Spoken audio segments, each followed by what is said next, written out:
Hey everyone, let's review the variations and patterns of inheritance. We all know about the law of dominance from Mendel, but it turns out that's not the only pattern that we can see traits passed down.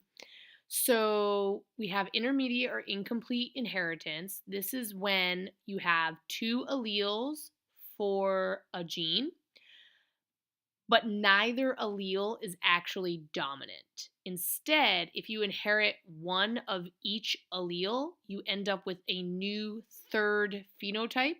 So the classic example of that is you've got a red allele and you've got a white allele. If you inherit two red alleles, then you'd be red. If you inherit two white alleles, then you'd be white. But if you inherit a red allele and a white allele, then you would be pink. That's different than the law of dominance, where red would dominate white and you would just be red, even if you were heterozygous. So that's a different way that we see patterns.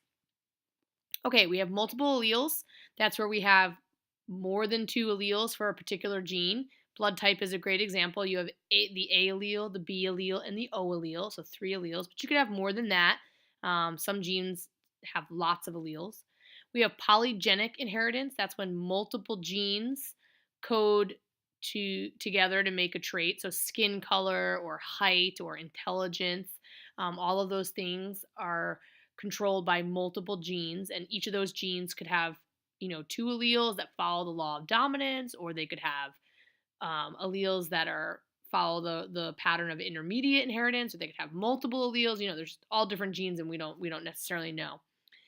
Then we have codominance, where again we have one gene with two alleles, but both alleles are essentially dominant. So if you inherit one of each allele, you express both. So using the same example from intermediate, if we had a red allele and a white allele, under the codominance schema, it means if you inherited a red and a white, you would have, say, red and white stripes, as opposed to intermediate inheritance, where you get that third phenotype. And then the environment can also turn some factors, environmental factors rather, may turn some genes on or off. So again, if we look at this image here, the hydrangea plant and the Siamese cat, these are two examples of where environmental factors, pH in the case of hydrangea and temperature in the case of the cat, are either turning genes on or off, which is changing the phenotypic appearance of the individual. We can look at an example here of intermediate or incomplete dominance, where you have that black chicken and a white chicken, and in theory this is a blue chicken, or I think it's gray. And so that would be incomplete. If this guy was, say, striped black and white, then that would be an example of codominance. And then over here, we have blood type, which is multiple alleles. It's also an example of codominance. And if we talk about the Rh factor as well, then we could talk about how blood type is also an example of polygenic. So we got, lots of different things there going on. And that brings us to how meiosis and everything you know about meiosis explains Mendel's principles. So now we're going back to the law of independent assortment, the law of segregation, and the law of dominance. The behavior of those chromosomes during meiosis explains everything Mendel says. So the chromosome theory says that genes are on chromosomes, and that the behavior of the chromosomes during meiosis is what results in the inheritance patterns that we've talked about. And really what that comes down to is that we know that every gamete, every egg or sperm, only gets one chromosome of the homologous pair, which means they're only getting one allele of a gene. And then when an egg and sperm come together, now you've got two alleles again. And how those two alleles interact, what pattern of inheritance they display, is what we've been talking about. We also have genetic linkage and crossing over. You guys learned in meiosis that the tetrads that form in prophase 1, that crossing over sometimes occurs, that pieces of one chromosome break off and switch with a piece of the homologous chromosome. And so that creates new versions of chromosomes with allele combinations that hadn't existed before. And that's interesting, because some genes are going to be closely they're going to be close together on a chromosome, right? So some genes will be on different chromosomes. And if they're on different chromosomes, then they're going to sort independently and everything we've learned up until now will be exactly as we've learned it. But sometimes, you have a situation where you're looking at two genes of interest and they happen to be close together on a chromosome. Well, if they're close together, first of all, if they're on the same chromosome, then they're not segregating. And also, if they're close together on the chromosome, they're not likely to get separated by crossing over. Instead, they're likely to cross over together. So that would violate our rule of the law of independent assortment.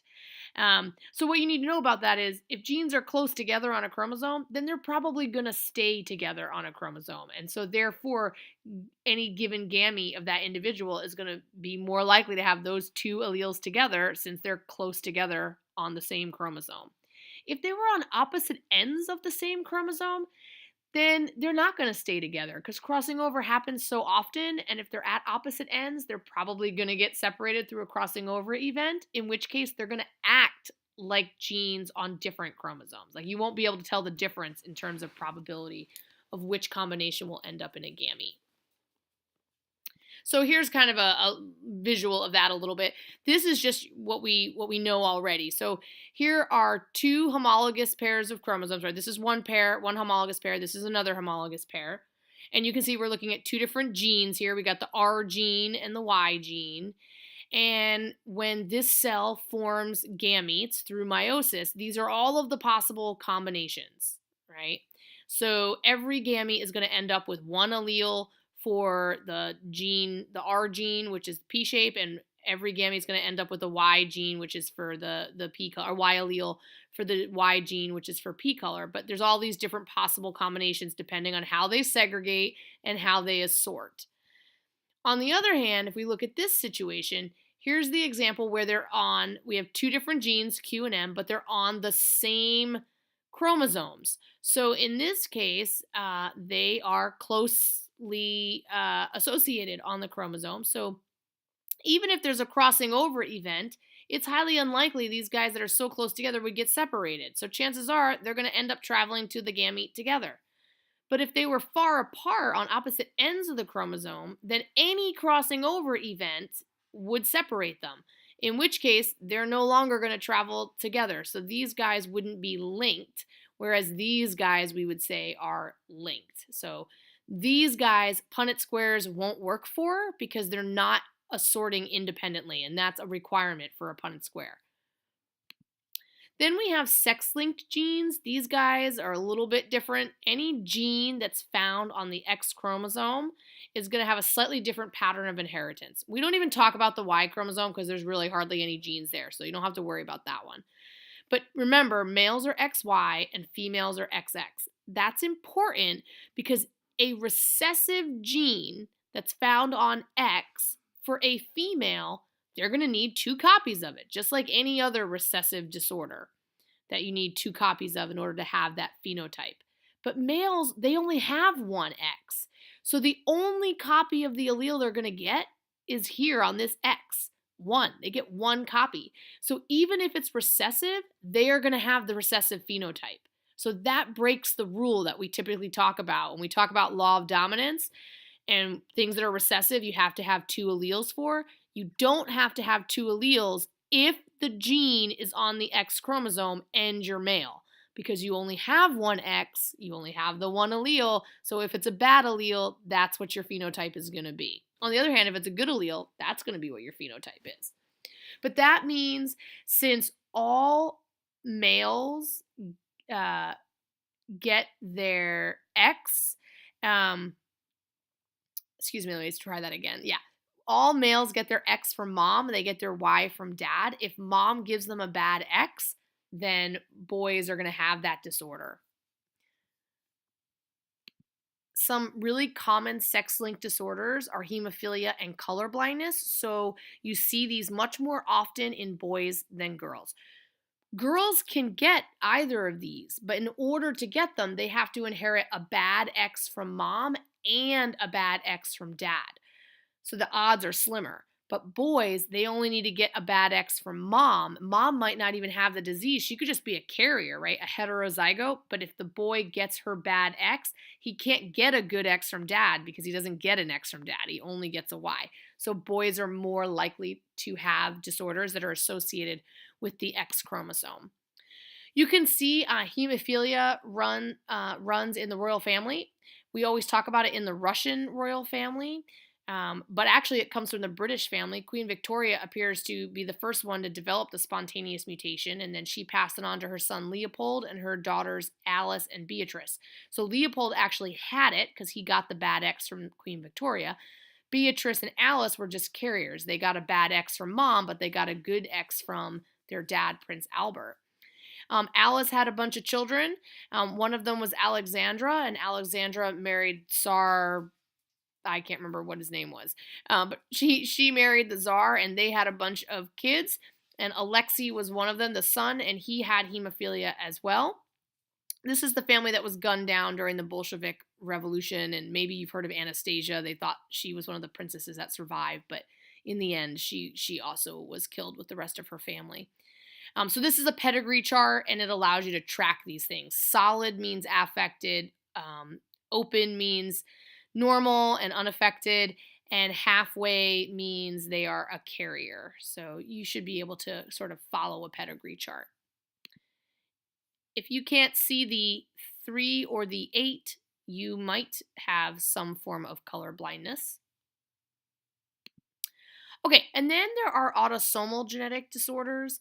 These genetic disorders are not associated with the X or Y chromosome. These are on any of the other 22 pairs of chromosomes that you have.